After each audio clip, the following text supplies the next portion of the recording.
வணக்கம் நண்பர்களே. டாடா நிறுவனம் அடுத்ததாக இந்தியாவில் விற்பனைக்கு கொண்டு வர போகிற 5 எலக்ட்ரிக் கார்கள் பற்றி தான் பார்க்க போகிறோம். பெரும்பாலும் எஸ்இவி ரக கார்கள் தான் அடுத்தடுத்து ஈவியில் விற்பனைக்கு கொண்டு வர போகிறாங்க. ஒன் பை ஒன்னாக பார்ப்போம். முதல்ல சியாரா காரில் ஈவி அப்டேட் கொடுக்குறாங்க. சியாராவை பொறுத்த வரைக்கும் ஐசி இன்ஜின் மாடலுக்கு நல்ல வரவேற்பு கிடச்சிட்ருக்கு.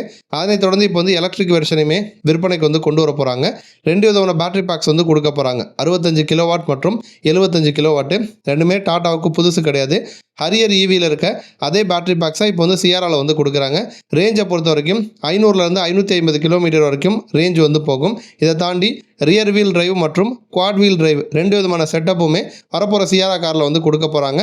இதை தாண்டி ஃபீச்சர்ஸ் அப்படின்னு பார்த்தோன்னா யூஸ்வலாக ஐசி இன்ஜின் மாடல் இருக்கக்கூடிய ட்ரிபிள் ஸ்க்ரீன் செட்டப் வந்துடும். லெவல் 2 ப்ளஸ் அடாஸ் டெக்னாலஜி வந்துடுது.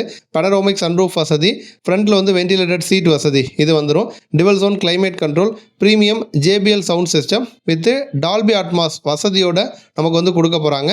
இதெல்லாம் தாண்டி vehicle to load, vehicle to vehicle charging அந்த ஒரு செட்டப்புமே நமக்கு இந்த வரப்போகிற சியாரா ஈவி காரில் கொடுக்க போகிறாங்க. அடுத்து பார்த்தோம் அப்படின்னா சஃபாரியில் ஈவி மாடல் விற்பனைக்கு வரப்போகுது. சஃபாரி ஈவி டாட்டாவுக்கு ஒரு ஃப்ளாக்ஷிப் மாடல்னு சொல்லலாம். ஏன் அப்படின்னா இப்போதைக்கு அவங்ககிட்ட விற்பனையில் இருக்கக்கூடிய ஈவி கார்கள் எல்லாமே 5 சீட்டர் தான், 7 சீட்டரில் கிடையாது. சஃபாரி மட்டும் விற்பனைக்கு வந்துச்சு அப்படின்னா ஈவியில் 7 சீட்டரில் வரக்கூடிய எலக்ட்ரிக் எஸ்யூவியா டாட்டாவுக்கு இது முதல் காராக இருக்கும். இந்த கார்லையுமே 65 கிலோவாட் மற்றும் 75 கிலோவாட் அப்படின்னு 2 விதமான பேட்டரி பேக்ஸ் தான் கொடுக்குறாங்க. ரியர் வீல் டிரைவ் மற்றும் ஆல் வீல் டிரைவ் 2 விதமான செட்டப் நமக்கு வந்துடும். இதை தாண்டி ஃபீச்சர்ஸ் அப்படின்னு பார்த்தோன்னா 540 degree camera, level 2 ADAS technology, ventilated மற்றும் பவர்டு ஃப்ரண்ட் சீட்டு, ரியர்லையுமே வென்டிலேஷன் வசதி, பனரோமிக் சன்ரூஃப், வயர்லெஸ் சார்ஜிங், 14.5 இன்ச்சில் இன்ஃபர்டைன்மெண்ட் ஸ்க்ரீனு, 12.25 இன்ச்சில் டிஜிட்டல் டிரைவர் டிஸ்பிளே. இந்த மாதிரி ஃபீச்சர்ஸ் எல்லாமே நம்ம எதிர்பார்க்கலாம். இந்த வருஷம் ஃபெஸ்டிவல் டைமில் இந்த கார் விற்பனைக்கு வரும் அப்படின்னு எதிர்பார்க்கப்படுது. அடுத்து பார்த்தோம் அப்படின்னா நெக்ஸான் ஈவியில் அடுத்த தலைமுறை மாடலை விற்பனைக்கு கொண்டு வர போகிறாங்க. நெக்ஸான் பொறுத்த வரைக்கும் இந்த ஒரு காம்பாக்ட் எஸ்இவி செக்மெண்ட்டில் அது ஐசி இன்ஜினாக இருக்கட்டும் எலக்ட்ரிக்காக இருக்கட்டும் ரெண்டுலேயுமே சேல்ஸ் பயங்கரமாக மூவ் ஆகிட்டுருக்கு. இந்த சேல்ஸை அப்படியே தக்க வச்சுக்கணும் அப்படின்னா அடுத்த ஜென்ரேஷன் அப்டேட் கொடுத்தே ஆகணும். அந்த வகையில் 2026 எண்டு இல்லைனா 2027 நெக்ஸானில் எலக்ட்ரிக்கில் அடுத்த வேரியண்ட்டை விற்பனைக்கு கொண்டு வர போகிறாங்க. டாட்டாவினுடைய அப்டேட்டட் Acti.ev பிளாட்ஃபார்மில் தான் இந்த காரை டிசைன் பண்ணுறாங்க. அப்போ பேட்டரி ஆப்ஷன்ஸ் நமக்கு இப்போ இருக்கிறத விட இன்னும் அதிகமான ஆப்ஷன்ஸ் வரும் அப்படின்னு எதிர்பார்க்கப்படுது. அதேமாதிரி லார்ஜர் பேட்டரி பேக்ஸ் கொடுப்பாங்க அப்படின்னும் நமக்கு எதிர்பார்க்கப்படுது. மற்றபடி என்னென்ன சேஞ்சஸ் வரும் அப்படின்னா டேஷ்போர்ட் லேஅவுட் நமக்கு சேஞ்ச் ஆகும். டச் ஸ்க்ரீன் இப்போ இருக்கிறத விட இன்னும் பெருசாக கொடுக்கலாம். டிஜிட்டல் கிளஸ்டர் செட்டப்லையுமே சேஞ்சஸ் வரும். அந்த இன்டர்ஃபேஸ் சேஞ்ச் ஆகலாம். அடுத்து அப்டேட்டட் அடாஸ் டெக்னாலஜி நமக்கு கொடுப்பாங்க. டிசைன் வைஸ் எக்ஸ்டீரியராக எடுத்துக்கிட்டோன்னா ஃப்ரண்ட் ஃபேஸில் சின்ன சின்ன சேஞ்சஸ் வரலாம். ரியர் ப்ரொஃபைல்லுமே ரீடிசைன் பண்ணுவாங்க. அலாய் வீல்ஸ் கம்பல்சரி புதுசாக வரும். இப்போ இருக்கிறத விட இன்னுமே ஃபிட் அண்ட் ஃபினிஷ் பெட்டராக இருக்கும் அப்படிங்கிற மாதிரி டாடா சைட்லேருந்து சொல்கிறாங்க. இதை தாண்டி அடுத்து பார்த்தோன்னா அவென்யா எக்ஸ் அப்படிங்கிற ஒரு காரையுமே விற்பனைக்கு கொண்டு வர போகிறாங்க. இதுவுமே ஒரு முக்கியமான மாடல். ஒரு ஃபேமிலி ஓரியன்ட் கார்னு சொல்கிறாங்க. லாங் ரேஞ்ச் எதிர்பார்க்குறவங்களுக்கு ஏற்ற கம்ஃபர்டபுளாக போகிறதுக்கு ஏற்ற மாதிரியான ஒரு கார்னு சொல்கிறாங்க. இந்த காரை பொறுத்த வரைக்கும் ஜாகுவார் லேண்ட் ரோவருடைய EMA அவங்க பிளாட்ஃபார்மை யூஸ் பண்ணி தான் இந்த அவென்யா காரை டிசைன் பண்ணுறாங்க.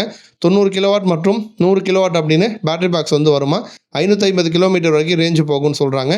ஃபீச்சர்ஸ் அப்படின்னு பார்த்தோன்னா triple screen display, glass roof, level 2 plus ADAS technology, wireless phone charging, multi zone climate control, pop out door handles, wrap around tail lamp, அது LED பாரோட கனெக்ட் ஆகிற மாதிரி, vehicle to load, vehicle to vehicle functions இந்த மாதிரி features எல்லாமே இந்த காரில் நம்ம எதிர்பார்க்கலாம். 2027 இந்த கார் விற்பனைக்கு வரும் அப்படின்னு எதிர்பார்க்கப்படுது. அடுத்து ஃபைனலாக டியாகோவில் ஈவி அப்டேட் கொடுக்குறாங்க. டியாகோ பொறுத்த வரைக்கும் ஈவியில் ஒரு கம்ஃபர்டபுளான ப்ரைஸில் அஃபோர்டபுள் ப்ரைஸில் கிடைக்கக்கூடிய ஒரு முக்கியமான காராக டியாகோ ஈவி இருக்குது.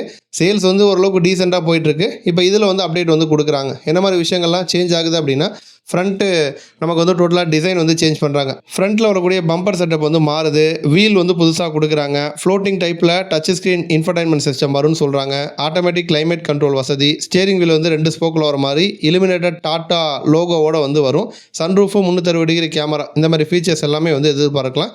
அதே மாதிரி பேட்டரி பேக்னு போனோன்னா இப்போதைக்கு வந்து 24 கிலோவாட் பேட்டரி பேக் வந்து இருக்குது. அது வந்து லாங் ரேஞ்ச் வந்து கொடுக்கும். 315 கிலோமீட்டர் சர்டிஃபைட் ரேஞ்ச் வந்து சொல்கிறாங்க. 19.2 கிலோவாட் பேட்டரி பேக் வந்து இருக்குது. மீடியம் ரேஞ்சுன்னு சொல்லுவாங்க. 250 கிலோமீட்டர் வரைக்கும் வந்து போகும்.